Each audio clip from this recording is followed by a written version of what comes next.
Hey guys, my name is Alex Barham. I am an ambassador for Mountain Man Outdoors, which is a quite large kayak shop up here in northern New York.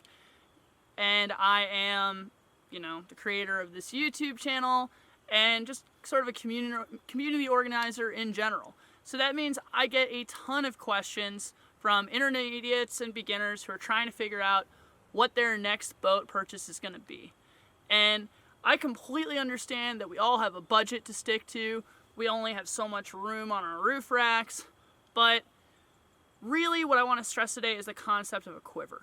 And what that means is having the right boats for the right jobs and not trading off everything to be able to do most things. So, case in point, this is a Leatherman multi-tool. So, folded out, I've got pliers, a pocket knife, bottle openers, screwdrivers, and while some things it does kind of well, it's a perfectly good pocket knife. It's a pair of pliers, certainly opens bottles. Pretty useless as a screwdriver, right? And most of the other gimmicks that they can pack into this. By the same token, we need to realize that there are physical strengths and limitations to different designs.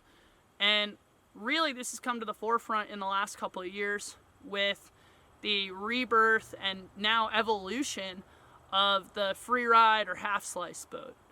So what we're trying to do with them now requires a higher and higher degree of skill and increased risk. And while that can be really fun to bring a knife to a gunfight, we're also demanding more from equipment than it might actually be able to put out for a normal person, and B, we are just setting unrealistic expectations for the experience that we're going to receive. Now, sure, a half slice free ride boat like an RPM or a Braaap or a Ripper, they are super fun. I'm a huge fan and I love those, but I pick my moment to pull them out. I'm not going to go hardcore creaking and put myself at a disadvantage. And I'm also not going to go to a playboating river and, be driving around a tank that I can't really surf or do freestyle with. To me, whitewater is a spectrum, and I want to have the right tool to be able to do as much stuff to the best of my abilities without being hindered by my gear. And sure, I know a lot of you right now are going, yeah, that's great. If I had $1 million, I would be doing all that too. But let's think about it.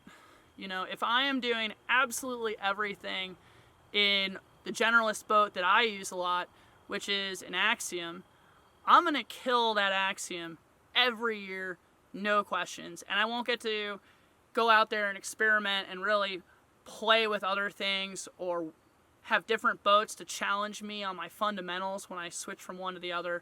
I will always be just replacing it every year and never get to diversify myself.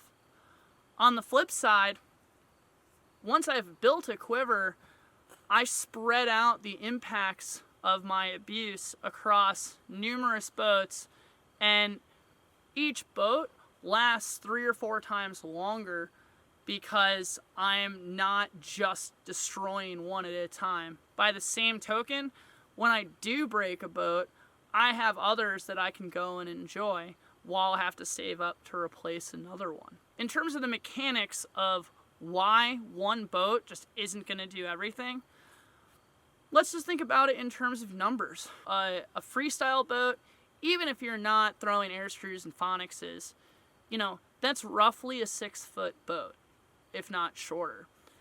An average creeker is 8.5 to 9.5 feet long. If we're either adding or subtracting 50% of the length, well, there's probably a quantum difference in there somewhere. There's some sort of leap that we have to make or something that we have to give up to go from one to the other. And probably being at somewhere in the middle at 7.5 feet really isn't going to help us that much. Well, turns out that's true. I'm not going to take a 9-foot planing hole boat to the Ottawa to go surf around, because it's going to be kind of silly and it's just going to be difficult front surfs. But a freestyle boat, I'm going to have an amazing trip. I'm not going to take a 6-foot playboat out where I want to go creeking because it's a non-starter. But by having that diversity, not only do I get the right tool for each job, but every time I switch boats, it's something new, it's something different, it adds to my enjoyment, and it makes me work on the fundamentals of the sport again.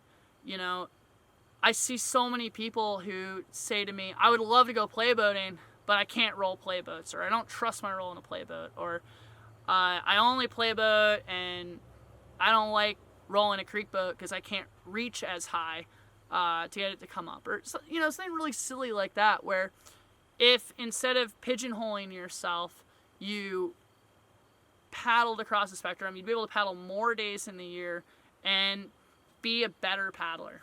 Food for thought. Hope you got something out of it. Have a good one.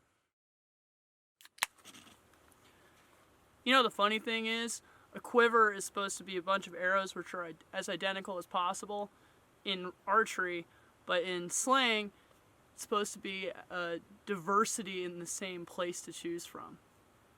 Once again, surfers got it all backwards.